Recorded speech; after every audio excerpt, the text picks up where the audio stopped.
Here we are, folks. It's Mike Cagley with Brad Sturdy and Kedric Prince. We are talking Portal Kombat. We're going to give you a April 14th update.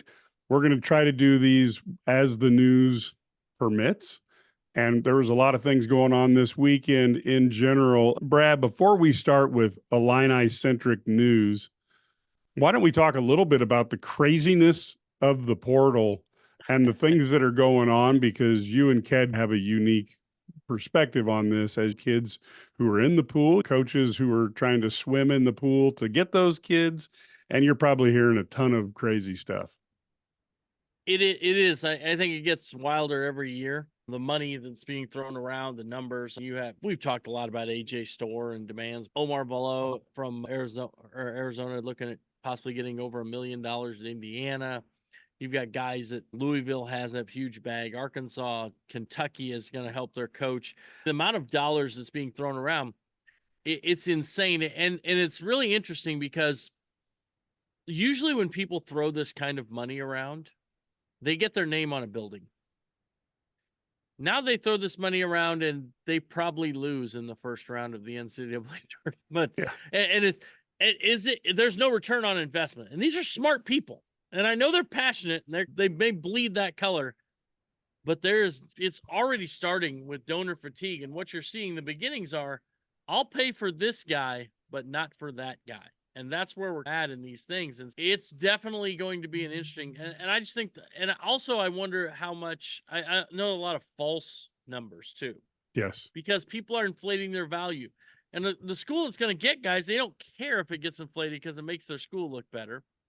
And the guy doesn't really care because it doesn't matter, but we'll find out when they do taxes. But the other thing is, the other part of that is, I think it creates they're trying to use it as bidding wars. So they say, I've got 700,000 from this school or 800,000 from this school. You really don't. But you try and use that. Eventually that school says, you know what? My buddy's on that staff and he told me you only offered this much. And then it becomes, you can't trust them and it becomes just a bad situation. It's wild. And I think it's interesting to see all the people that aren't in the portal yet that we are told are going to be in the portal still over the next 2 weeks. And that's a large number. And we've already got, 1,800 kids in the portal. Here we go. We still may get another 200 kids in the portal and some really good ones. I like the portal now that it's really benefited Illinois, but I'm starting to have some concerns. And here's some of my concerns. And Brad, you mentioned it. Say you go to a donor and you ask that donor for $500,000 every year. What are they getting out of it? What are you really getting? Because you can only go to that donor so many times. That's one of the issues I have with it. The other issue I have with it, and I know a lot of people may not agree with this, I'm not a fan of having kids being able to transfer whenever they want. I remember a couple of years ago when this was first being talked about, Illinois' athletic director, Josh Whitman, he was okay with it, but I liked his philosophy. You get one time. If you don't because you go to a school, if it don't work out, you don't say, hey, you know what, it's what it is. I want to be able to go. But the reason I'm bringing this up, Jaden Epps started at Illinois, went to Georgetown, now he's in the transfer portal again. And then for the people out there that say coaches get to leave, they don't leave every year. Yes, they get to leave. It's every 3 or 4 years, but not every single year. I think it's too much. I don't know. This is going to go south. I understand it because there's so many lawsuits, but this is probably going to hurt the game of college basketball at some point if they don't police this. And for the people listening to our podcast, some of these numbers on the internet, they're fabricated. They're just not very realistic numbers. People aren't paying $1.5 million, $2 million for college basketball players. That's just not happening. Will it happen? Possibly, but that's not happening right now. Don't believe everything that you read on the internet when it comes to that stuff. Yeah, I got a few thoughts on that. First off, as we've talked before, you look at the heights and weights of WWE superstars, they add an inch or 2 or 3 on height and they add 20 to 30 pounds on weight. And no wrestler is going to say, no, I'm shorter than that, or I don't weigh that much. So ultimately, I think this is the same as the numbers that we're hearing. I do think the interesting thing that Brad talks about that people listening to don't really understand, but the basketball fraternity is incredibly small. You have, of course, you have the coaches who all know each other. They go to conventions together. They sit next to each other at AAU tournaments. If you haven't been to an EYBL tournament, go. You'll see all the coaches sitting together. People who supposedly hate each other are sitting there and watching right next to one another and talking and laughing. So it's a very small fraternity. If you think you're going to pull something on these coaches, they can call up friends, as Brad said, and double check you.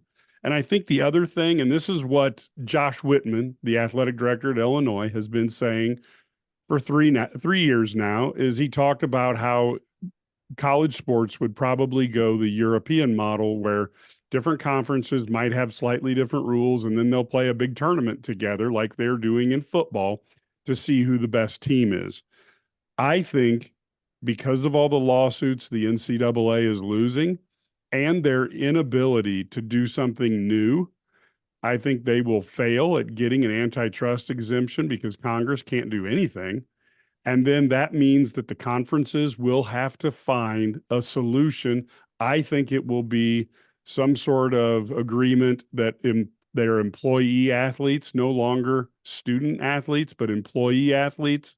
And then what you will see is you will see contracts templates being put out there and a percentage of revenue being shared. NIL money will still be important. But I will say this, and Brad, you and Ked can give a comment on this. But if you're a person, let's say you run a car dealership, it's Sturdy and Prince, you guys have your own Lexus dealership, and you're asked to pay $1 million, well, say $500,000 for an athlete, and you know that they're making $500,000 this year, and now they want you to pull money out of your pocket so they can make another $500,000. Your name isn't going anywhere. You may not win a national title. Nobody's going to know you donated. And if word gets out, you're going to have customers who are like, hey, look, man, I'm trying to get another $1,000 off of my car, and you can pay $500,000 to athlete A. I think this donor fatigue is real. And as the NIL organizations get brought inside of the university, as they are trying to do, you're going to see more transparency, and your donors are going to now, as businessmen, be held accountable for some of the money they donate. I think there's going to be some problems within 2 years, even if the majority of the money turns out to be a revenue share from television. And I think we do have to get into some sort of revenue sharing. I think that's the only possible way this can continue, because there is so much money to be thrown around. And if you can have a part of that money being shared with the players, I think that makes a lot of sense, because that's really where the money comes from. And then I think the other part about it is I've said this many times. They blew it 30 years ago. 30 years ago when they didn't allow them. You go back to, remember UNLV, Greg Anthony selling T-shirts? So it was like, couldn't do it, violation, got to pay back. That was stupid. Just let them do it. And that was the thing. If they'd have let those things happen, let them get a percentage of jersey sales, all these things, we wouldn't be where we're at right now. And so that's my issue. And I don't think the NCAA would be as toothless as they are at this point. But yeah, I think it's going to be there is going to be a time period when it just doesn't work anymore. My take is, I think you have some schools, I'm going to use Alabama football, they will pay the money.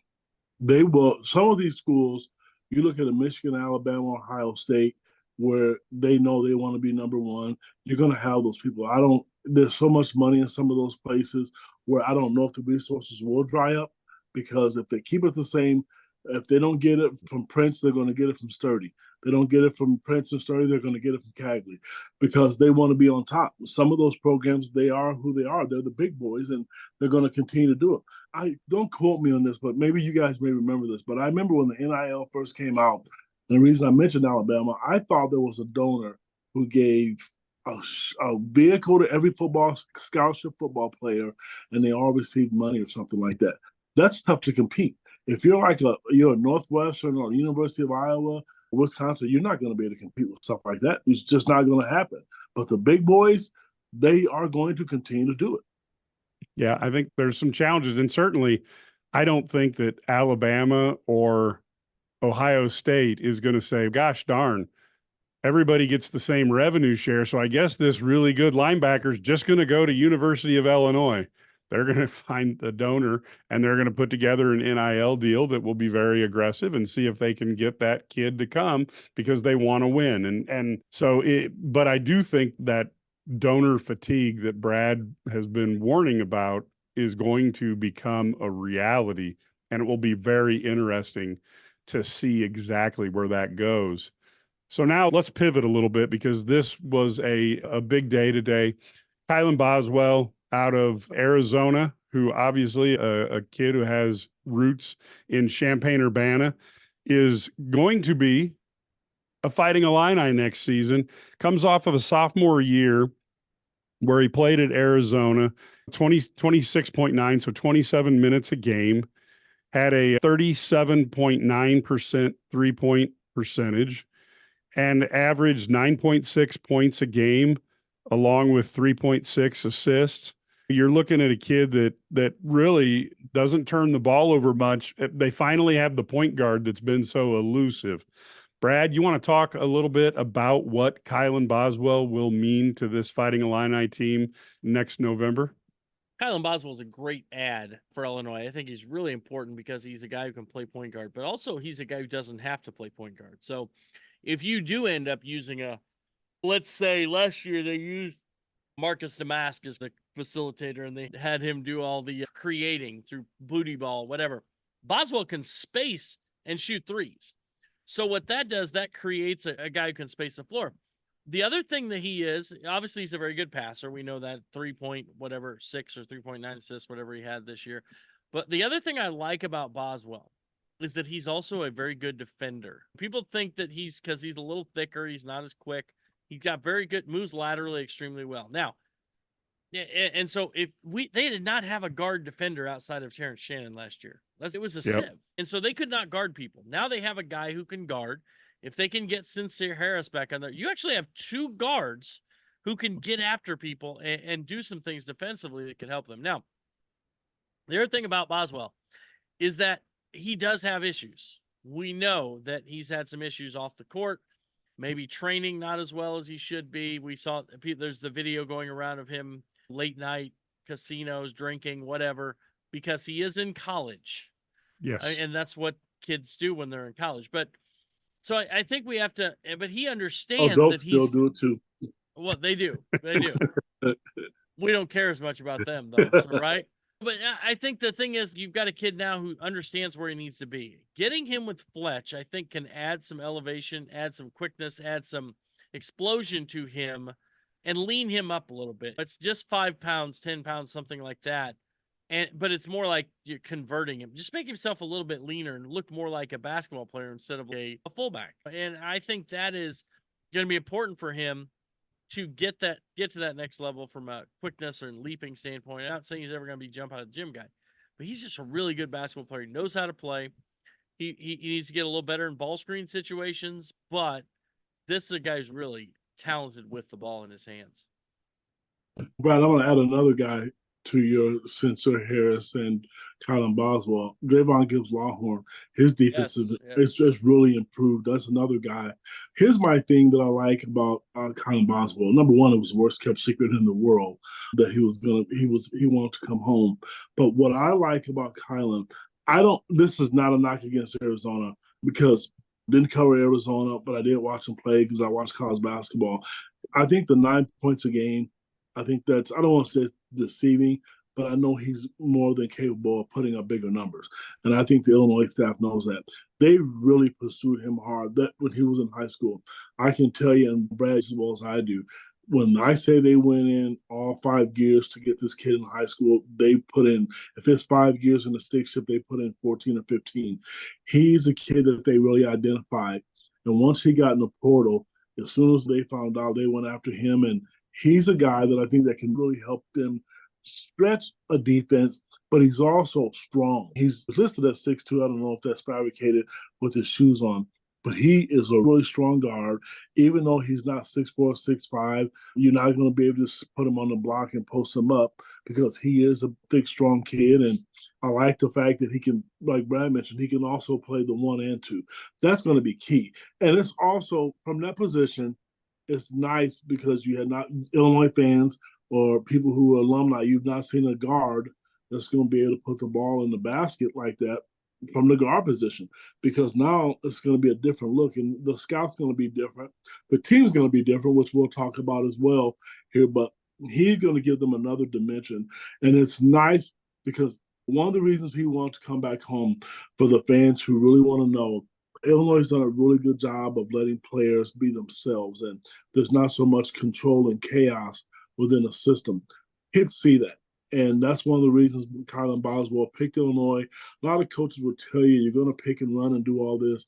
He saw a lot of game film within the last week of how Illinois did that. So these coaches can lie to you, but when you have proof, because Brad Underwood's been there 7 years, he can see how they get up and down the floor. One comment I heard was that they laughed because you saw Brad getting up off the bench multiple times, yelling them to run the ball off the court, and that shows that they want to run. Players like to play fast. And I think that's going to benefit him. There's times when I see him, I almost think of a 2-inch shorter Bruce Douglas, because he's got the thickness and the ability to leverage people. Now he can't go in the post like Bruce did, but boy, Bruce was a guy who could do that. He might, and Kylan obviously has a little bit better shot than Bruce had at the time. But I do think that is a big opportunity for the Illini to get that elusive point guard that really they had hoped they had gotten in Sky Clark. And of course, that turned out to not be the case. And of course, the pursuit of people last year in the portal, Ray J. Davis, didn't end up happening. There's a lot of competition for the top players in the portal, and it was nice to see Illinois grab him. Now, this weekend, there is another visitor, and let's talk about Booth, the Notre Dame. He just got done with his freshman year, looking to come aboard some school as a sophomore. He averaged, this year for Notre Dame, ended up at almost 20 minutes a game and 6 points a game, and also had a total rebounds around 4 a game. So we got a guy here who has the ability to play the power forward position, 6'10", got a lot of athletic ability, but very thin at this point. You see the obvious connection that maybe him and his people have made, that Fletch could help put the weight on and put that 6'10" body and that athleticism with another 15 or 20 pounds. And now you're cooking with gas. Brad, what did you hear about the visit this weekend? The one thing I'll say about him, he had a very good visit. I think that he's weighing a lot of things. He's got so many schools after him because he does have a lot of potential. Question becomes, I'm not sure how ready he is to step in and be like an impact guy this year. After a year in the weight room, I think then he could really step up. But he did shoot 30% from 3. The interesting thing about him is he's a power forward who took 118 threes and 74 twos last year. He's a floor spacer. He can be a very good shooter. But the other thing about him that I really like about this kid is, although he's only 203, I think if he gets up to 220, 225, he's a very good rebounder. He had a defensive rebounding rate of 20.9, which means he's getting more than 1 of every 5 defensive rebounds on the floor. So that's a very good number for him. Now, the other thing about it is he has a block percentage of 3.5%, which is good. So at 6'10", if you get him to 220 with his skills and things, he's an NBA talent. And that's what people see from him. The problem is he's probably not going to be an instant impact guy. I think he can play. Don't get me wrong. I think he can come in and play. But he's not a difference maker right away. He's more like a role guy first year. And then he might be really good in that second year after you're Fletch. He had a good visit. He's got all kinds of school. I was told that Alabama's obviously very deep. They really want him. But he's also had, it's not just Alabama that's reached out to him. We got Texas, and they go down the list, everybody, because this kid does have huge potential down the road. Now, the question becomes, and I think this is all of our questions, what happens if he comes in? Does it mean somebody else leaves? How does it all fit together? And that's where Illinois got a thing. And then they've got another power forward, Xavier Amos, who Xavier Amos, who is from Northern. So if Booth doesn't come, then do you move on to Amos and try and get him? And we'll just have to see how it all plays out. My big thing was when they went after Booth was I was looking at the numbers too. I'm thinking there's a possibility, not certain yet, that Coleman comes back. I know we talked off the air about you got Marez Johnson, you got Amani Hansberry. Things change daily. So listening to this podcast right now, 20 minutes from now, there could be 4 of those kids in the transfer portal or whatever. As a player, that's the one thing I think that's probably attractive with him is that his NBA potential. The days of looking at a guy that's averaging 25 or 30 a game and 15 rebounds is going to get you in the NBA. That's not how it's played anymore. They look at a guy that's long and they can put some weight on him, and he can do a lot of things. If you look at his body, if you're an NBA guy and you watch NBA basketball, you can see that. We've talked about the same thing with Coleman Hawkins. So that's probably the big thing. And you're right. But I think it's going to be hard for a kid like that, knowing the fact coming out of high school, there were so many NBA scouts interested in him coming to a school and not being able to play. Because let's face it, the NBA doesn't like players to be old. They just don't. So the same thing with Kylan Boswell. I didn't mention that earlier, but I'm going to tell you, Illinois fans, I don't know if he's going to be there a year or two or not. This kid had a lot of NBA scouts looking at him coming out of high school as well. So, for Booth, that's got to be the right fit. And I know at one point last week, I'm 100% sure that Illinois at one point was probably the leader, or if not, one of the top 2 places of his next destination because of the ability to allow him to shoot the ball and put the ball on the floor the way Coleman Hawkins did. He's been shown that. So that's why Illinois is attracted to him. Yeah, it seems to me that Illinois has a really easy way to recruit. You just put in a film of Coleman Hawkins and say, you want to do this? You want to have opportunity to do that? We actually have done it, and we're not having to make anything up. You can see it right here. Brad, is there any type of timetable that he is looking with this many people? I know that it's a quick decision, but has anybody heard a timetable for when he wants to pick a school? When he left, he was there Friday and then left Saturday morning. Boswell actually stuck around, on campus on Saturdays. But I think he wants to see something else and make the right decision. Last year, what happened to him at Notre Dame, and I think this is the concern that they have, just secondhand what I heard, not from the Illinois staff, but from someone else, was that they saw Illinois, he does not want to play the 5. And which makes sense at 203 pounds or whatever he ends up being. If he's 210 or 215, that's 6'10". He'd be in the same boat that Coleman Hawkins ended up being, playing a guy that he's just got strength with. So I think sometimes these guys may want to see Illinois grab a 5-man before they jump on board. So I don't know. And I know the sell has been they can play Marez and Amani at the 5. Amani's really a 4. He's but he can play 5. I guess you could invert those guys. You have 5 guys that can space. I don't know. We'll have to see how it plays out.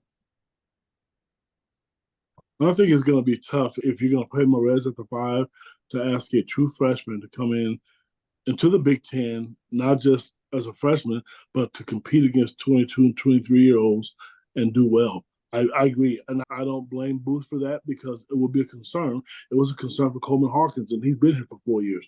I do think they need a 5. I think Dane Lupton, those since they're crying about spilled milk, he's gone. But they need a rim protector as well. And I know the numbers with all the kids we just mentioned, the players, that we just mentioned, but that's going to be a key ingredient. Now, we can sit here and talk about all the wings and guards all we want, but if you look at the 2 teams that was in the Final Four, they both had a dominant big. Yeah, and that, of course, is not that easy to find. But yes, I think that finding a 5 would be very nice. And you can certainly understand why a taller but lighter power forward would want to see if there's a 5 on the team, because they could see who would be playing the 5. And there's also films of that. So you could show him Coleman Hawkins on the offensive end, and that's very appealing. You could show him what Coleman was asked to do on the defensive end, and that's not quite so appealing. Now, defense, what are you talking about? I didn't see anything. We lost that film. Playoffs, defense. Now we've got another visit going on. Dante Maddox Jr.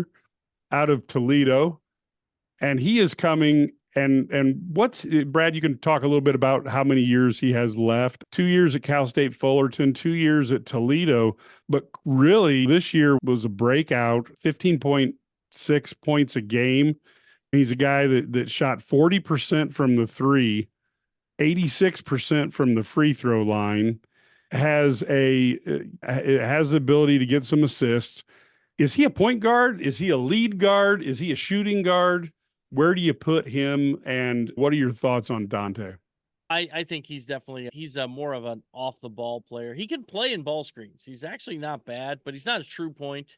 But he doesn't turn the ball over. He can't handle the ball. But what he can shoot it. This dude can shoot the ball. Career 41% 3-point shooter on 424 attempts in his college career. That kind of gives you an idea. He's a very efficient offensive player because he doesn't turn the ball over. Defensively, he has some work to do. He's only 6'2". I think that's one area where Illinois is going to have to work with him. But he has the capability to be a good defender, but that's not maybe his forte. But he can handle the ball. If he's your secondary ball handler, you're in a really good spot. I think the other thing is you're looking for shooters to space the floor. This is a guy who can totally space the floor. And he also can shoot. If you watch his highlights, he can shoot on the move. So he's not a guy who has to be stationary to shoot. And that's a big deal. You remember Alfonso Plummer, the way they could run him off screens and get him open easier. It didn't have to be a play where somebody had to penetrate and kick. He could run off screens and catch. He's never been a guy who's a high usage guy either. He doesn't require a ton of usage to be successful. But I could see him sliding into a role more like he was maybe I don't know what year it was, not this year at Toledo where he had a bigger role, more like he was at Toledo the year before if he moves to a high major where his usage is lower, but he's even more efficient. He shot 45% from 3, 52% from 2, got to the line a little bit, but he's attacking closeouts, able to do things like that. And I think that's where you could see him in a role at a high major. And he's one of the most efficient players in the MAC. So now, I will say that the MAC is not known for defense. We saw other guys who were good there transfer up and do well. Ray J. Dennis would be one of them. So this is going to be he would be a wonderful add. He's at Louisville Saturday and Sunday, and then coming to Illinois on Monday, and then has a trip to Xavier planned on Wednesday. So, yeah, I think Illinois won't have the biggest NIL offer. They won't have the most playing time. But of the three teams, he's going to have an opportunity to maybe be on the best group if he comes to Illinois. And is that a sell for him? He says it is, but we'll see what happens when push comes to shove. Ked, actually, you talked to him a little bit. What are your thoughts? I talked to him. I was going to say, I talked to him, and I'm going to tell you, when I spoke with him, because he's an Illinois kid, he really likes Illinois. I'm going to tell you, I know kids are going to tell me what I want to hear, but I'm telling you guys, I really think Illinois put themselves in a good position. My stance on him was a little different. This kid, we just talked about Kylan Boswell. This kid can score. I don't know. I guess that's why Brad Underwood is being paid a ton of money to decide. But this is just my opinion. I don't know how you're going to keep a guy off the floor. He can score. And the thing that I like about him is you're right. He is strong enough and he can come off screens. Scoring is not going to be an option. It won't be an issue for Illinois next year if they can land this kid. That's number one. Because I'm sitting here thinking that if you have both of those kids in the backcourt at the same time, and both of those kids are 6'2", they're going to punish a lot of defenses, especially if you got guys in the middle that can score or a wing that can score. That's what I like. And I'm telling you, I don't know if they're going to do it or not. I hope he has a much bigger role than what Justin Harmon did. I think this kid's a bucket getter, and I think they know that. But Mike, to answer your question, I really think unless Louisville, which is not the best program in the world to me right now, and Xavier doesn't scare me either, Illinois is attractive because it's home. One of the things I had a conversation about with Jeremy Fears, whose son Jeremiah committed to Illinois, he challenged me to go look at all the top players in the country. And all these kids who used to leave the state, they're all staying home now. It was like, Kedric, go look at the 2024 class. Look at the 2025 class. These players they don't want to leave anymore. A lot of it, he said, was because of NIL. It's an easier sell to sell in the state of Illinois, a kid who you know, versus giving it to somebody outside the state. So he mentioned the fact of being home and going to Chicago or wherever. It is a little bit easier. He gave me a homework assignment. I've not looked at it, but he mentioned a lot of kids from Georgia, Florida. These kids aren't leaving. They're staying home. We can keep reminding him that Illinois is closer to home, keep him on the straight and narrow. So I guess the other question that comes up in a lot of fans' mind is AJ Storr. We heard a lot about him early in the process. Is Illinois still in the hunt with him? And if let's say he's fallen back a little bit, who out there on the wing is comparable to AJ that Illinois could go to? I think Illinois is still in a little bit on AJ Storr, but I think they've told him what they're willing to offer, where they're at. And Storr is, throughout this whole process, they're trying to maximize their NIL, and that's what they're looking for. And I would say that probably this is where we'll see what happens. But does he have the offers that they say they have? I don't know. And I guess that's going to be the question that we go through, and we'll figure out and how it all plays out. But I don't, right now, I wouldn't expect him to end up there, but you just never know. And that's where, and I think that's where we're going to have to play wait and see there. Now, as far as other guys that are out there, we know that John L. Davis from FAU is a guy that everybody seems to like. The problem with John L. Davis is he's been offered $1 million from Louisville, supposedly. I know that they were talking to Roddy Gale a little bit, but of course he was a Chester Frazier guy. Selton Miguel was a Chester Frazier guy. So those are all Otago away, another Chester Frazier wing. These are all the guys behind Storr. But I think there's going to be other guys who end up portaling later on. And so that's why you got to kind of be a little bit patient and just kind of wait and see how it all shakes out. Because there's going to be other guys who maybe aren't in there, or they're in the NBA draft right now. They don't like what they hear, or they haven't even entered the portal yet. And so that's where we're at, and you just have to be patient and let it play out, I guess is our favorite phrase. Mike, this one's kind of hard for me, but I have to look at your face and Brad's face, and I have to be professional about this because you're asking about AJ. I will say this. I feel bad for the kid. That's number one. I really and truly feel bad for the kid because sometimes family members or people in your circle, your camp, whatever you want to use, sometimes they're just trying to take advantage of situations. I'm not saying that's his case, but from everything that I've heard, he's a really good kid. And I'm not going to sit here and lie to our listeners. The kid wants to be in Illinois. He wants to be in Champaign. He wanted to be there last year. Sorry, Wisconsin fans. I know you don't like hearing that, but I'm going to be honest with you. I'm going to keep it 100. He really did. And I would never say the door is closed, but you know what? I think you can hear the squeaks in the door, if that makes any sense. And it makes me sad because a kid that wants to be home, and he's a highlight reel. When you talk about highlight reels of all time with Illinois, you think of Kenny Battle, Kendall Gill, and Terrence Shannon Jr. I think this kid would have been that fourth kid because he's a freak athlete and he's improved his shooting. He's a strong kid and he has good court demeanor. He's just a good athlete. He's one of the best transfers out there. Hopefully this can work out. To answer your question about who's a replacement, my answer is they're not in the transfer portal yet, and I'll leave it at that. And the interesting thing is, and first off, look, if you don't know you're going to make it in the NBA, and let's face it, that's not a given for anybody except maybe 5 or 10 guys every season. I understand wanting to maximize your NIL money because at the end of that 4 years, if you come out of school and let's say you've saved $500,000, think about how different our lives would be had we had $500,000 coming out of college. You buy a house and you can live in a nice house and have a nice car and pay for it in cash and not have any payments. You get that first job and you can build your savings or however you want to strategically do it. At the same time, I also feel sorry for the kids because already one time he wanted to go to U of I, didn't work out, and now you're gonna be forced to make that same play again. And that's the part where you just feel sorry. I'm not saying anybody's doing anything wrong, but you do feel sorry for the kid who just wants to play basketball and they've got a place they'd like to play. Yeah, I agree. I think it's tough. And At the end of the day, everybody's going to be fine. Nobody's going to get hurt here. But I also just think Illinois does need a scorer. He is a scorer. He's a creator. He can get to the rim. And so he's a good fit if he can find the right thing. And that's so key because he can put the ball on the ground and he can get to the rim, which, people forget what a threat.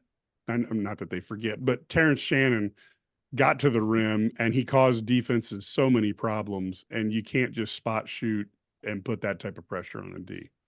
And he does. And he's that guy. For you people out there, you get on YouTube and you look at some of his highlights, he can put pressure on the defense. There's a couple dunks. One was against Maryland. I think I watched it 10 or 15 times because I cannot believe what I saw. This kid is really good. And he was a guy, if you'd asked me 2 weeks ago this question, I would have told you it was probably a done deal. I'm gonna be honest with you. I really would have told you that. I still hope there's a chance, because I think the Illinois fans who are listening to this podcast, you want a kid like this. If you didn't see him play other games only against Illinois, again, get out there and watch, because I think they need that alpha.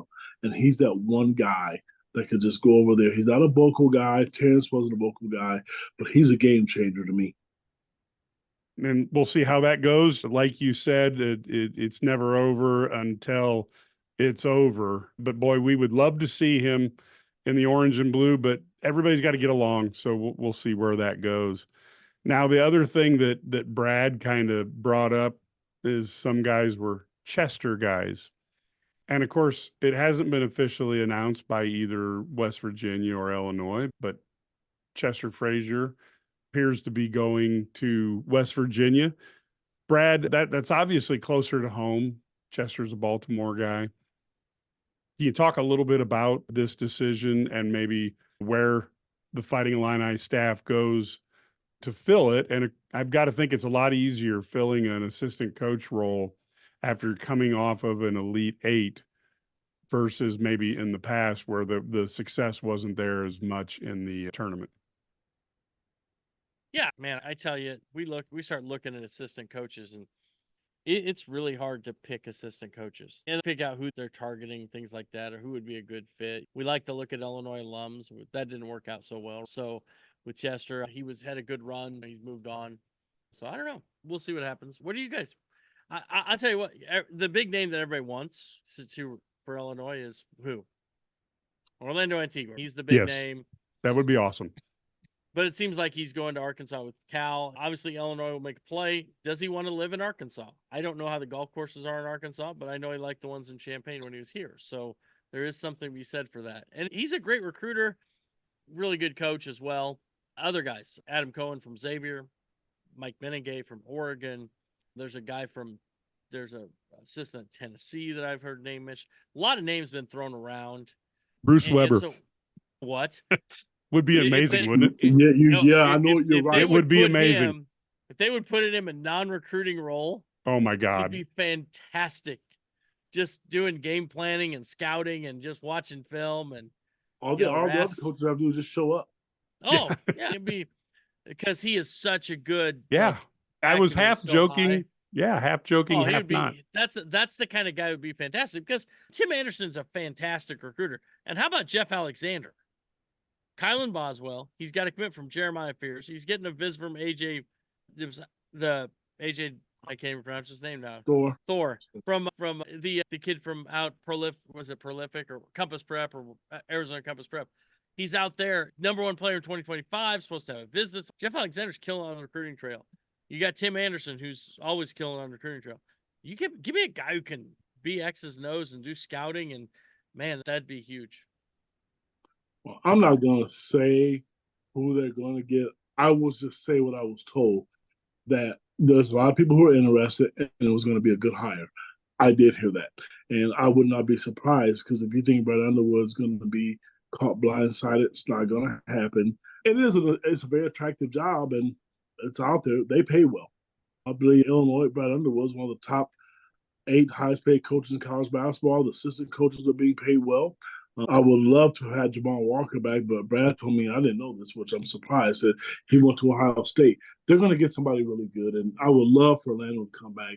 He's one of my all-time favorites ever to come through that, to walk that court down there. But it's hard to say, but I do trust that they're going to get somebody really good, somebody who has to fit well. That's a part of it. You got to have the right fit because you guys were together a lot. Coach Underwood, he travels with different coaches when they go recruit, and that's going to be the key of it. Brad is definitely, he understands coaching is great, but you have to have some really good players. And I can tell you this, little bird told me once in the last 7 days that Brad Underwood got a taste of that final weight, and now he's very thirsty.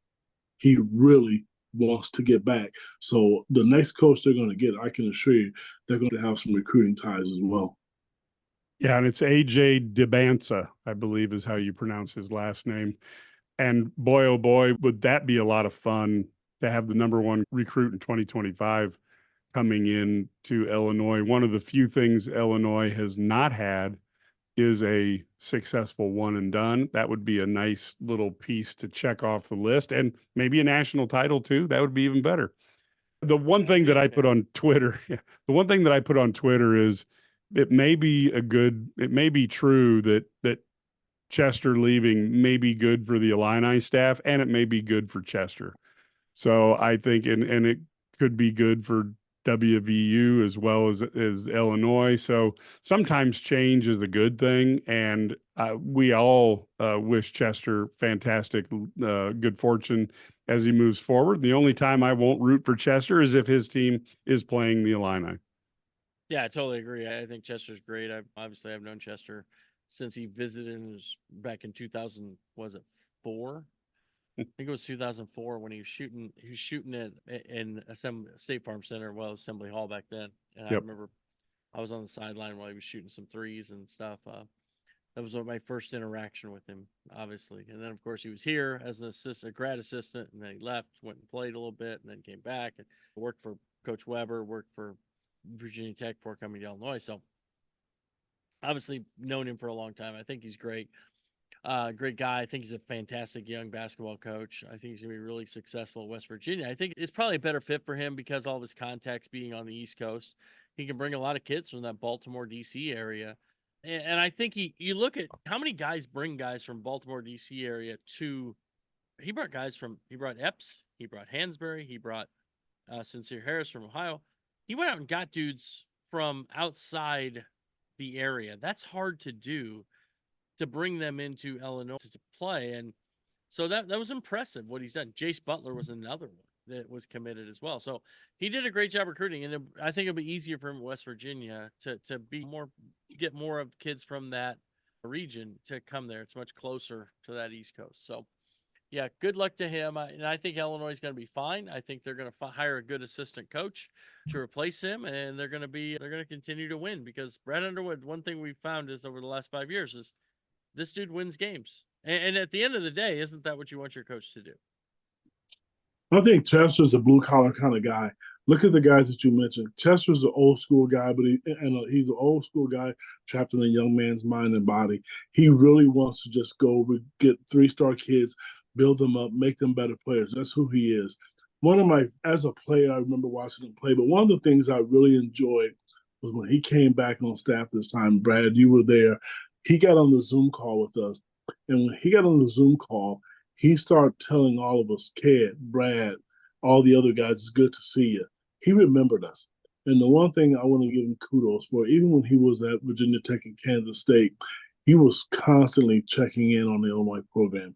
So for the people out there thinking he's quitting on the program or his alma mater, Chester will still be concerned and be invested in this university. His heart's there. I just think at some point in time, Mike, like you mentioned, it's a different environment may be good for him and the way he wants to go about doing it. I don't know if he's really big in the transfer portal. And if he still can go out and get high school kids, there's a need for him because I watched the high school basketball game last night, national TV. So the high school scene at some point is going to come back into play. So guys like Chester are going to be valuable to somebody's staff because you're going to have to continue to get them.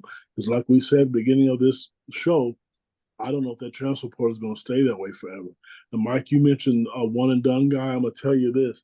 Jeremiah Fears was ranked 16th in the country, and the way he played it the other night on national TV, a lot of scouts looking, and he may be one of those guys to be one and done. So the Illinois program's in a good spot. And you talk about guys that they're bringing in nationally and guys that they're bringing in transfer portal. Kylan Boswell was a top 30 recruit, and when he was in high school, he was on the NBA draft boards. Yeah, and it would be nice. I don't mind if Illinois would put 2 one and dones in the same year. That would be cool as well. So we're gonna wrap things up here. Ked, any final thoughts, and then we'll go to Brad, and then we'll close this one out. IlliniGuys.com, and I'm gonna say it to you again. Repeat, rewind, back it up, Terry. IlliniGuys.com, because we are working our behind off. Not just Kedric and Brad, Mike, Larry, Matt. We're all working our behinds off to give you all the updated information, and it changes. It changes daily, and when it changes, you go to our message boards, and I'm going to tell you it's there. You ask people who don't subscribe, who do subscribe to us, they'll tell you it's there. So I'm going to close with that, because I'm not just going to give people nuggets out there when I know we know the inside information. Brad and I are really lucky and blessed to be in the position that we're in, and our job is to give it to our subscribers. And I just think it's going to be a really exciting week. I think it's going to be great. I think there are some players who are not in the transfer portal that you may be surprised about, that Illinois may lock up and put themselves in a good situation to land. So I'll leave it with that. I agree with Ked. There's going to be more kids in the portal. I think Illinois got some things. One of the things that happens throughout this portal process, and we didn't really go in depth about this, we've done it before, but is there are back channel conversations, like the things come through someone like myself or Ked or somebody else or whatever, a AU coach, a high school coach, say, hey, if this kid's thinking about portaling, would you guys have interest? Things like that. And so you're not talking to them. These are things that happen, and it's just part of the process that's already happening. That's why Ked and I often know, and I'll tell you this, we often know who's going to portal before they portal, because we already know, oh, this guy's going to portal. He's not in the portal yet. He will be. Just give it time. So these are things that happen. And so there's a lot of back channeling that happens, and there's even a lot of that's still going on. We still have over 2 weeks of portal entries still to happen. And here's the other thing to remember. If a person is a grad transfer, they can just transfer. They don't have to enter the portal. They can wait until after the semester and join. So keep that in mind as we're going through all this process. A person could not even be in the portal and just going to be graduating and decide, you know what? Yeah, I'm going to portal, and I'm going to transfer, and that's all they have to do. Yeah, I think one of the things that you find out if you go to tournaments, and this is something that I've seen, is when you go to a tournament, you start to meet the parents, because the parents are seeing who watches their kids. When you're in the crowd and you're wearing something like the Illini Guys or On 3 or 247 or Rivals gear, people start looking and saying, where are you from? Who are you? And you get a chance to meet the parents. And then you look at Brad and Ked, who've been doing this for 20 plus years. You start getting an understanding of not only the players, but then you have to ask the coach to interview the players. So now you meet the coach, and then 2 or 3 years later, the coach has another good player. And so you build these relationships. I have to be honest, I would not let my sons, had they been good enough to play, I wouldn't let them transfer without doing some back channels, because you don't want to be one of those kids who goes into the portal and when the music stops, you don't have a chair to sit in. So to me, that back channeling would be something that I would have done through my high school coach, through my AAU coach, or if I had the contacts as a father, I would approach people who maybe cover the team or peripheral people and try to figure out, is there an interest? Because I wouldn't want my kid to portal and potentially have coaches get upset at them for doing that if I didn't know there was a place they could go. Yeah, it's just a little bit different if you haven't been in that environment. So folks, we're really happy to have Ked and Brad take some time out of a Sunday evening to talk to you about what's going on. Remember, the names and the information will change this week, but we will try our darndest to keep you up to date. Go to IlliniGuys.com, hit the 7-day trial. give us a whirl. I think after 7 days, you'll find out that it's well worth it. You have to go back into the message boards and you start reading what's out there, and you will get all the scoops as to what's happening. And usually before it happens, there's a lot of things that we do not ever want to rain on a kid's parade. But if you can read between the lines, you'll figure out what's going on. IlliniGuys.com.